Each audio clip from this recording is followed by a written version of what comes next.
I'm Brownfield anchor reporter Meghan Grebner, and you're watching NUE Goals for NUE Ag, a content partnership with Verdesian and Brownfield. Today, we're having a conversation about phosphorus management.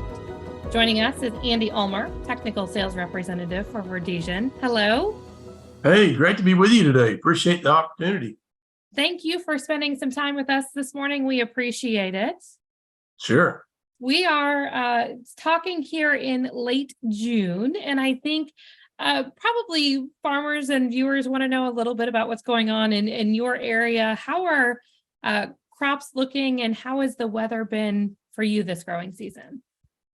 This has been very sporadic when it comes to rain and temperatures. It's just been all over the board, a crazy year. I think, though, normality is like this happy place in people's minds that we don't ever really get that inch of rain that we really want every year. And we don't ever have perfect weather, but compared to the drought last year, we're sitting so much better in late June than we were previously. We did have a dry spell, but we've got some recent rains.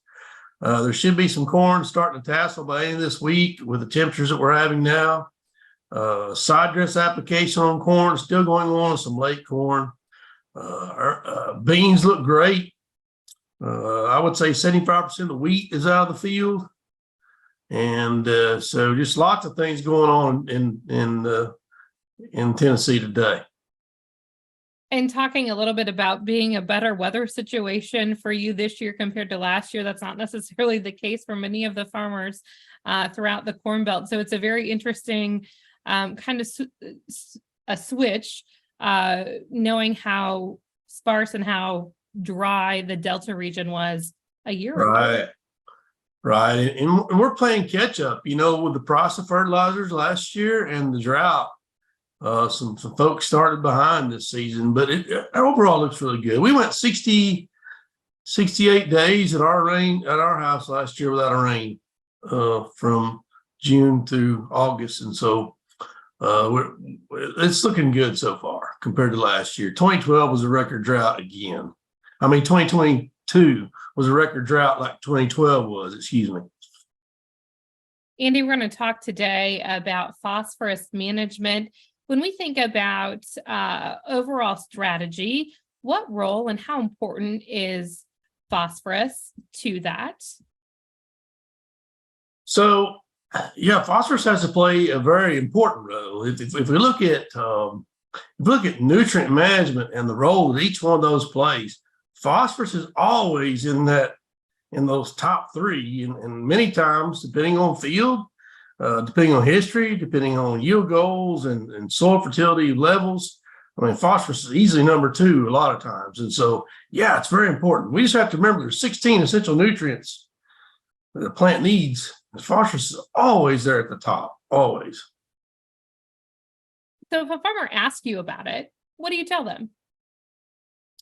Well, I try to go through the activities that phosphate has in the plant and have that discussion. First of all, about what phosphate does, and it's energy transfer. And imagine yourself, in the morning, even though you may have had a good breakfast, if your body doesn't have a way to move it, it doesn't matter. And a plant's the same way.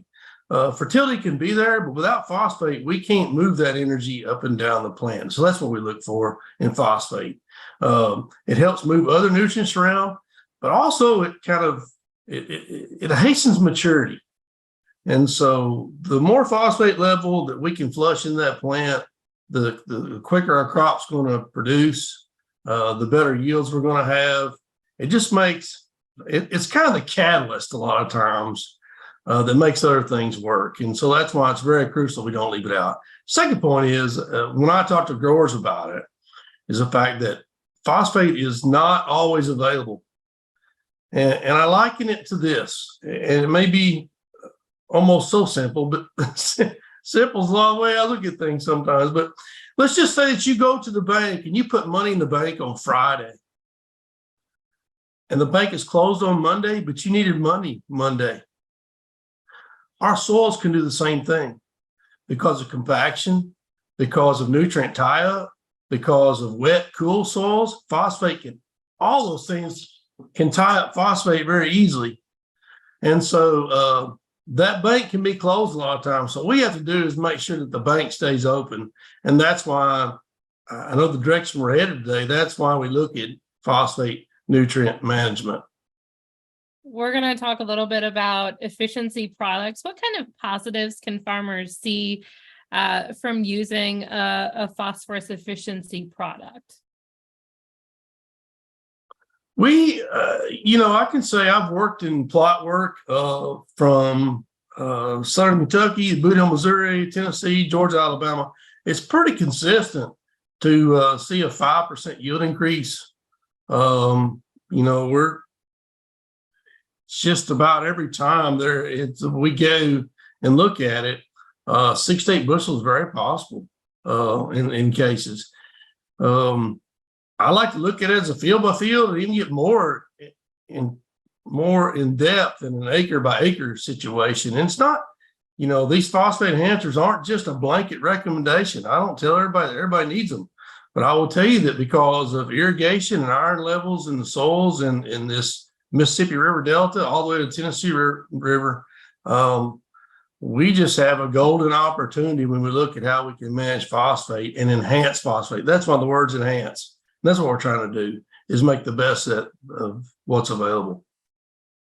Andy, why do you think phosphorus has been in the news so much? Is it warranted to get this much attention?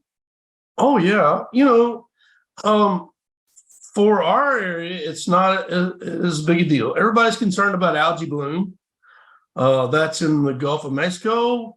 But more importantly, eyes are on areas where Chesapeake Bay area, for example, Great Lakes area, for example, and it's very warranted, but can be managed. That's the good part. The reason phosphate moves and the reason we have algae bloom is because of those metals that we were talking about earlier, and we'll talk about some more probably. The way phosphate moves is erosion. It's not that phosphate's applied and phosphate just washes off the field and goes into the ocean or into the creek, to the river, beneath the ocean. Phosphate is tied to something else. And so if we can keep things being tied and keep it from, keep it used in the plant. But yes, the discussion is sometimes overrated, but in general, it's got to be in the back of our minds if we're going to talk about being the best stewards we can be, for sure. Andy, as we talk about making sure it's getting used, what type of products, what kind of practices do farmers need to utilize to make sure they're getting the most out of that nutrient? So the best one I've seen, and I've been, this is my 30th year in the business. The best one I've seen, I've been working with since 2007. And it's Avail, and the newest technology out there is Avail T5. And that one works simply, in a nutshell, by keeping other things from grabbing a hold of the phosphate. If you have to remember, soils are just like magnets. They all have a positive or negative charge, and we're just trying to protect the other things from grabbing onto that phosphate and keeping it unavailable. And Avail, year in, year out, shows tremendous advantage over the untreated. You talked about the areas where it is an issue and where it's being talked about a lot. Is this something that farmers and folks in your part of Tennessee are talking about when we think about phosphorus and runoff and those types of issues? So runoff is it's not really on the forefront of folks' minds in Tennessee, simply because we don't have, we're not as close to that Delta area. We're not as close to any lakes that we have concern with. And phosphate has been managed pretty good, really. One reason is Central Tennessee, for example, and even the county I live in, 50 years ago, there were phosphate mines. And so a lot of farmers, if they apply phosphate, it's still at very low levels, even though they'll still protect it. It's still at very low levels. So it's not really hit our radar, so to speak, yet, but I know it's coming. It's coming. Andy, how could farmers and retailers learn more about effective phosphorus management? several different ways. The obvious way in our territory is I feel like people in the Southeast have a really good grasp on it because really good nutrient management people. Farmers are concerned, farmers are looking, farmers are interested, and there's a lot of good information out there. The best place to start right off the bat is your retailer. Your retailer can get you hooked up with Verdesian product line. You can also research Verdesian information, but I would also encourage you to research papers that are out there that show that phosphate fixation isn't a fictitious thing. It really does happen. And we just need to learn how to manage it. We really do. But there's opportunities out there everywhere to grab a hold of that information. But Verdesian's website has lots of good info. Andy, anything else we need to touch on today before I let you go? No, I would just encourage everybody to understand that like the soil is a living thing. And anytime we add or take away from it, we need to be prepared.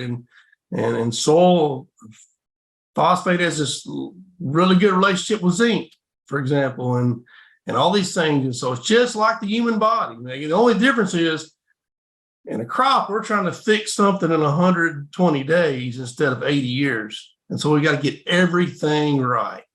And phosphate plays such a big part in that right there. I feel like efficiency is the key word there, right? That's exactly what we're talking about. Making everything efficient as possible.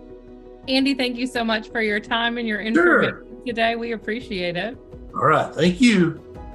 I'm Meghan Grebner for Brownfield. You've been watching NUE Goals for NUE Ag, a content partnership with Verdesian.